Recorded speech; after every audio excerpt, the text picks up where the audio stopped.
Hydroponic, kailangan natin ng calcium.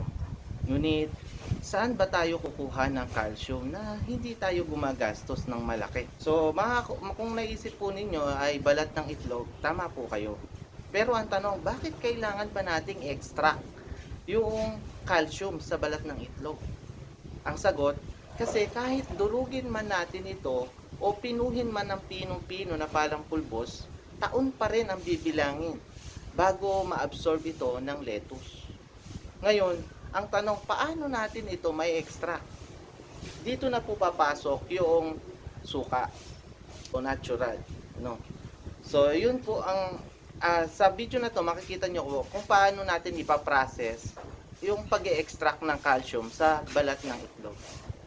Yung itlog, eggshell. Lulutuin po natin. Hanggang hindi po kailangan durog na durog o yung itlog at shell natin.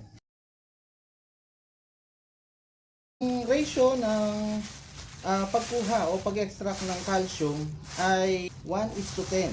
So, 1 liter po ito, 1000 ml. So, gagawa po tayo na dito ng 100 mg. 100 mg. So, katumbas nito ay 1 litro na vinegar. So, kahit anong vinegar naman po pwede. Pero dahil ito po natural, ito po yung preferred ko. So, buhos lang po natin dito sa ating lalagyan. Ayan po. So, bubuhos po natin ito. Itong ating... Ayan. So, 1:10 po yung ratio niyan, ano? So, makikita nyo po sa video na bumubula po yung ating suka, ano? Nagkakita po ninyo yung chemical reaction na nangyayari sa ating solusyon.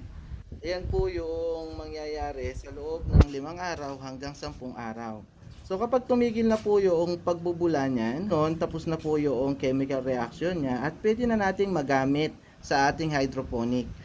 Pwede na natin itong pampulyar 3 times a week sa ating mga lettuce.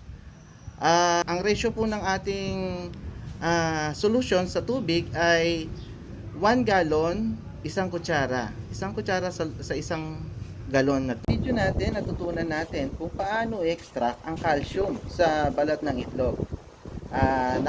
Na magagamit natin sa ating pagpupulyar sa ating mga lettuce. Sa susunod na video ko po, tatalakayin naman natin kung paano gumawa ng DIY pH down na magagamit rin natin sa ating hydroponic.